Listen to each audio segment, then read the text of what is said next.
واقعہ اصحاب فیل کب پیش آیا؟ ناظرین گرامی، جب ابرہہ اشرم نصرانی نے، جو حبشہ کے بادشاہ کی طرف سے یمن کا گورنر تھا، دیکھا کہ تمام عرب قومیں کعبہ کی تعظیم میں، جسے ان کے باپ دادا ابراہیم علیہ السلام اور باپ اسماعیل علیہ السلام نے بنایا تھا، حج کے لیے مکہ جاتی ہیں، تو اس نے یمن میں ایک نہایت خوبصورت گرجا بنوایا جس کا نام قلیس رکھا۔ پھر اس نے لوگوں کو اس کی زیارت کی دعوت دی تاکہ عربوں کی توجہ مکے اور خانہ کعبہ سے ہٹائی جا سکے اور انہیں اس کا حج کرنے سے روکا جائے۔ جب عربوں کو ابرہہ کے اس کام کا علم ہوا تو ان پر بڑا گراں گزرا۔ یہ دیکھ کر ابرہہ بہت زیادہ ناراض ہوا اور قسم کھائی کہ وہ مکہ کو اپنی فوجوں کے ذریعے رون دے گا اور خانہ کعبہ کو گرا دے گا۔ پھر وہ ایک بڑی فوج لے کر مکہ کی طرف چل پڑا جس کی تعداد 60,000 سے زیادہ بتائی جاتی ہے، اور وہ خود ایک بڑے بھاری بھرکم ہاتھی پر سوار ہوا۔ ناظرین، عربوں نے جب یہ خبر سنی تو بہت پریشان ہوئے اور گھبرائے اور اسے جنگ کرنا ضروری سمجھا۔ چنانچہ شرفائے یمن میں سے زنفر نامی ایک شخص نے اس کا اور اس کی فوج کا راستہ روکنا چاہا، لیکن وہ اپنی فوج کے ساتھ شکست کھا گیا اور گرفتار کر لیا گیا۔ ابرہہ کچھ اور آگے بڑھا تو نفیل بن حبیب نے دیگر قبائل عرب کے ساتھ اسے روکنا چاہا اور زبردست جنگ کی، لیکن اس کو بھی شکست ہو گئی اور ابرہہ کی فوج نے زنفر کی طرح اسے بھی گرفتار کر لیا۔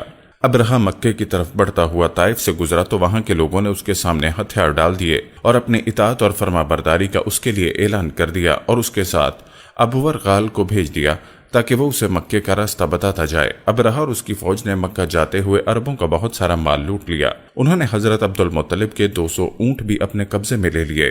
ناظرین، جب ابرہہ مکے سے 2 میل کی دوری پر واقع مقام مغمس پہنچا تو اس نے اپنے قاصد حناطہ خمیری کو سردار مکہ عبد المطلب کے پاس بھیجا۔ اس نے حضرت عبد المطلب سے کہا کہ بادشاہ نے تم سے کہلا بھیجا ہے، میں تم لوگوں سے جنگ کرنے کے لیے نہیں آیا ہوں، میرا مقصد تو صرف خانہ کعبہ کو گرانا ہے۔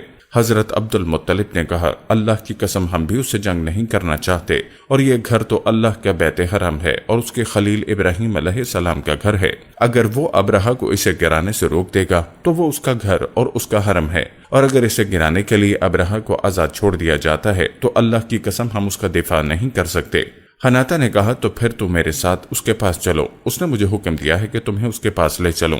جب ابرہہ نے حضرت عبد المطلب کو دیکھا تو اس نے ان کی تعظیم و تکریم کی، اس لیے کہ وہ بڑے خوبصورت اور بڑی ہیبت و عظمت والے آدمی تھے۔ پھر ابرہہ نے اپنی ترجمان سے کہا کہ ان سے پوچھو آپ کی کیا حاجت ہے۔ اس پر حضرت عبد المطلب نے کہا، میری حاجت یہ ہے کہ میرے 200 اونٹ لوٹا دیں جنہیں اس نے اپنے قبضے میں کر لیا ہے۔ جب حضرت عبد المطلب نے یہ بات کہی تو ابرہہ کو بڑا تعجب ہوا، اور حضرت عبد المطلب کی حیثیت اس کی نظر میں کم ہو گئی۔ اس نے کہا، تم مجھ سے 200 اونٹوں کی بات کر رہے ہو اور اس گھر کا نام نہیں لیتے جو تمہارا اور تمہارے آبا و اجداد کا دین ہے، جسے گرانے کے لیے میں آیا ہوں۔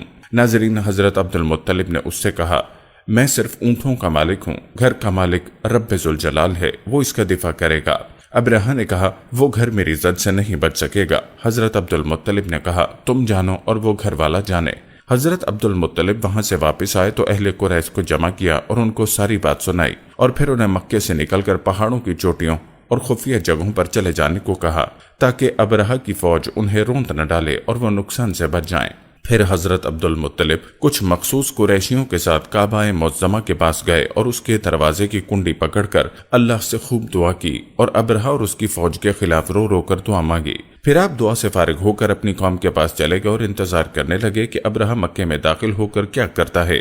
ناظرین، ابرہہ مکے میں داخل ہونے کے لیے پوری طرح تیار ہو گیا اور اپنی فوج کو بھی اس نے تیار کر لیا۔ اس نے اپنے سب سے بڑے ہاتھی کو فوج کے آگے کر کے اس کا رخ حرم کی طرف کر دیا۔ جب ابرہہ اور اس کی فوج کے لوگ اپنے بڑے ہاتھی کے ساتھ وادی محصر میں اسی پریشانی کے عالم میں تھے کہ اہل قریش کیا دیکھتے ہیں کہ سمندر کی طرف سے چھوٹی چھوٹی چڑیاں جھنڈ کی جھنڈ آ رہی ہیں اور ان پر کنکر برسا رہی ہیں اور انہیں فوراً ہلاک کیے دے رہی ہیں۔ ہر چڑیا 3 کنکر اٹھائے ہوئے تھی، ایک چونچ میں اور 2 اپنے پاؤں میں۔ ناظرین، ابرہہ کی فوج کے لوگ اس مصیبت سے گھبرا کر بھاگنے لگے اور بھاگتے ہوئے ہر طرف مر مر کر گرنے لگے۔ ابرہہ کو بھی اس کے نام کا پتھر لگا، پھر اس کا سارا جسم قاری ضرب سے نشان عبرت بن گیا۔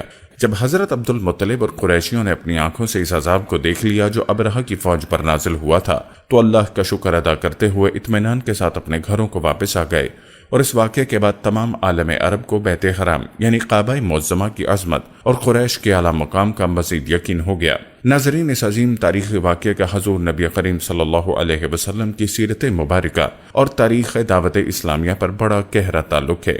آپ نے اپنے باپ حضرت عبداللہ کے گھر اسی سال پیدا ہوئے۔ اسی طرح یہ واقعہ نبی کریم صلی اللہ علیہ وسلم کی عزت و شرف کی دلیل، آپ صلی اللہ علیہ وسلم کی ولادت کی طرف اشارہ اور بحیثیت نبی آپ صلی اللہ علیہ وسلم کی بعثت کی خبر دے رہا تھا، تاکہ آپ خانہ کعبہ کے بتوں سے پاک کریں اور اپنے دادا ابراہیم علیہ السلام اور باپ اسماعیل علیہ السلام کی طرح اس پر توحید کا علم بلند کریں۔ اس عظیم تاریخی واقعے سے متعلق اللہ تعالیٰ نے قرآن پاک میں ایک سورہ نازل فرمائی اور نہایت ہی مختصر عبارت اور واضح اسلوب میں اس کی تصویر کشی کی۔ اللہ تعالیٰ نے فرمایا، کیا آپ نے نہیں دیکھا کہ آپ کے رب نے ہاتھی والوں کے ساتھ کیسا برتاؤ کیا؟